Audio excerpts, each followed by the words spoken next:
Welcome back friends with another blog. मी तुमचा लाडका औरंगाबाद अथर्व आणि आज आपण परत आलेलो आहोत मुकुंदराजच्या इकडे. तुम्ही मागे बघू शकता. सो आज मी तुम्हाला मुकुंदराज दाखवणार नाही, पण इथलची काहीतरी स्पेशल गोष्ट सो ती दाखवू इच्छितो. सो आपल्याला आता यापुढे मधुर गाईड करेल.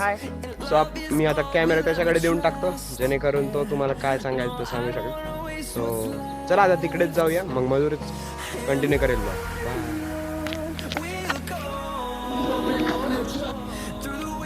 वेलकम बॅक फ्रेंड्स, मी मधुर तुमचं सगळ्यांचं स्वागत करतो. आज आपण ज्या ठिकाणी जात आहोत ते ठिकाण हिस्टॉरिकल प्लेस आहे. ॲक्च्युली निजामच्या काळामध्ये ज्या ठिकाणाहून रेडिओ सिग्नल्स ॲक्टिवेट केले जायचे ते ठिकाण म्हणजे ती भिंत आहे. त्या ठिकाणी ती भिंत खूप म्हणजे जुन्या काळाची आहे, जे की किल्ल्याचं स्ट्रक्चर वाटतं. अशा ठिकाणी आपण जात आहोत आणि त्या भिंतीवरतून जे रेडिओ सिग्नल्स ॲक्टिवेट केले जायचे ते रेडिओ ॲक्टिवेटेड सिग्नल्स सगळे अंबाजोगाईच्या शहरामध्ये पाठवले जायचे, जेणेकरून सगळ्या स्वातंत्र्य सैनिकांना पूर्ण आलेल्या खबरा, जसं की गांधीजींनी पाठवलेल्या, नेहरूंनी पाठवलेल्या आणि स्वामी रामानंदांनी हैदराबादहून पाठवलेले जे सिग्नल्स असायचे ते सगळे ॲक्टिवेट करायचे त्या ठिकाणाहून आणि ते सगळे अंबाजोगाईला फॉरवर्ड केले जायचे. अंबाजोगाईला जो बुरुज आहे त्या ठिकाणी दुसरा रेडिओ ॲक्टिवेटेड सिग्नल असायचं, त्या ठिकाणी सगळे पाठवले जायचे. So friends, let's go. पुढे घ्या. तर फ्रेंड्स, आता इथून आम्ही डोंगरातून जातोय, तो मज्जा येते खूप. आणि जरा सॉंग्स वगैरे आहेत सोबत, माझा स्पीकर आहे, सो त्यामुळे जास्त मजा येते. तुम्ही बघू शकता मधुर इकडे सर्विस पण आहे आपल्यासोबत. सो आता तुम्हाला जे सरप्राईज आहे ते दाखवण्यासाठी आम्ही जातोय. सो अरे बापरे, चला. तर मित्रांनो, आता आम्ही अर्धा डोंगर चढलेलो आहेत, इथून घसरतो थोडंफार, तुम्ही बघू शकतात. आणि तुम्हाला जी गोष्ट दाखवायची ती दाखवायपासून थोडंसंच आम्ही लांब आहोत. आणि आता सर्वेसची अशी हालत झाली आहे. आणि मधुर काहीच नाही, मधुर नेहमीच फ्रेश असतो, सो त्याची काही वेगळी हालत नाही आहे. बट सर्वेश जर जास्तच करतोय, सो थोडं आम्ही रिलॅक्स होतो आणि मग लगेच वरती जातो. भेटू आता वरती.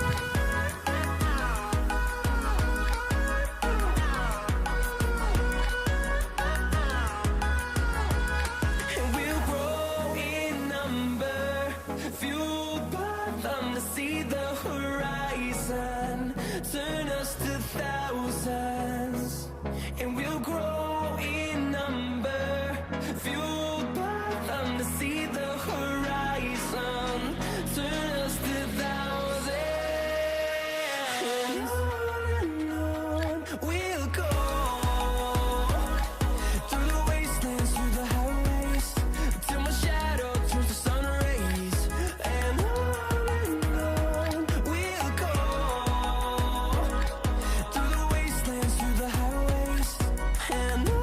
तर फ्रेंड्स, आपण आलेलो आहोत आता वरती, जी तुम्हाला म्हणलं होतं की आम्ही आज तुम्हाला काहीतरी दाखवतोय. सो आता आपण मधुरला विचारूयात, तो तुम्हाला नीट माहिती सांगेल. सो फ्रेंड्स, आता तुम्ही सगळ्यांनी पाहिलं असेल किती उंचावरचा हा व्ह्यू पॉईंट आहे. ॲक्च्युली हा व्ह्यू पॉईंट नाही आहे, आपल्यासाठी व्ह्यू पॉईंट झाला आहे हा.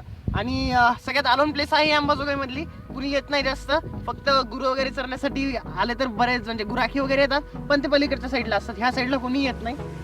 तुम्ही पाहू शकता किती ग्रीनरी आहे बाजूला.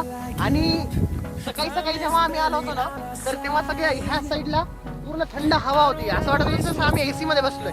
आणि पूर्ण ग्रीनरी आहे, सगळ्यात हायटेड आहे, आणि त्यामुळे खालून जे येणारं वारं आहे ते सगळं थंड वारं येतं. सगळ्यात शांत प्लेस असल्यामुळं डोक्याला किरकिर नाही, काही नाही, मस्तपैकी छान एकदम अशी प्लेस आहे.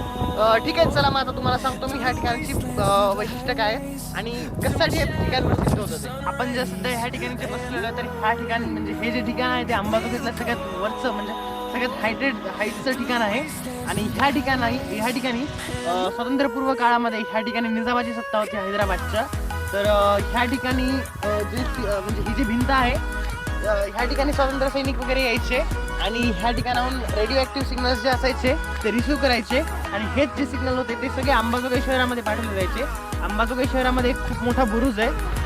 तुम्ही कधी गेलात, म्हणजे पाहिलं असेल किंवा ऐकलं असेल तर तुम्हाला माहिती असेल ते, की त्या ठिकाणी खूप मोठा बुरुज आहे. तर ह्या ठिकाणावर रिसिव्ह केलेले जे सिग्नल्स होते ते सगळे सिग्नल्स ते बुरुजावर पाठवले जायचे. आणि त्या बुरुजावर जो मोठा एक रिसिव्हर असायचं, त्या रिसिव्हरद्वारे हे सगळे घरामध्ये, प्रत्येक घरामध्ये रेडिओ जे असायचे त्या रेडिओला सिग्नल्स द्यायचे. हे झालं बाकीच्या ठिकाणी. पण स्वातंत्र्य सैनिक म्हणजे स्वातंत्र्य काळामध्ये ह्या भिंतीचा सगळ्यात मोठा उपयोग असा होता की स्वातंत्र्य सैनिकांना ज्या चळवळी करायच्या होत्या, ज्या गुप्त चळवळी असायच्या किंवा भूमिगत राहून जे स्वातंत्र्य सैनिक काम करायचे, तर त्यांच्यासाठी म्हणून जे सिग्नल्स म्हणजे जे संदेश असायचे, तर ते सिग्नल सुद्धा रिसिव्ह ह्या ठिकाणाहून केले जायचे. जे सिग्नल्स ह्या ठिकाणाहून बुरजावर पाठवले जायचे, पण त्यांचा जो ट्रॅक असायचा तो खूप वेगळा असायचा. त्या ट्रॅकद्वारे ते फक्त सैनिकांना सिग्नल्स करत होते. त्यांची लँग्वेज वगैरे काही वेगळी असेल काही माहीत नाही आहे, पण ते त्या ठिकाणी ते स्वातंत्र्य सैनिकांना बरोबर कळून जायचं की आता पुढची चळवळ काय करायची आहे, पुढे हालचाल काय करायची आहे आपल्याला, आणि कशा प्रकारे आपल्याला आणखी काही म्हणजे चळवळी वगैरे उभ्या करायच्या, हे सगळं त्यांना कळत होतं. आणि ह्याच ठिकाणाहून ते सिग्नल्स वगैरे रिसिव्ह केले जायचे. एवढी माहिती मला याच्यासाठी आहे की माझे पंजोबा म्हणजे माझ्या आजोबांचे वडील स्वातंत्र्य सैनिक होते, जे की ह्या ठिकाणी म्हणजे ह्याच ठिकाणी येऊन ते शहरातून सिग्नल रिसिव्ह करण्यासाठी सुद्धा आलेले, आणि त्यांनीच मला स्टोरीज वगैरे खूप सांगितलेल्या. त्यामुळे एवढं नॉलेज वगैरे आहे. तसं पाहायला गेलं तर हिस्टॉरिकल प्लेस आहे आणि तुम्हाला काही दिसणार नाही असं, पण जर का आपण खालून पाहायला गेलं तर खूप मोठी भिंत दिसते ही.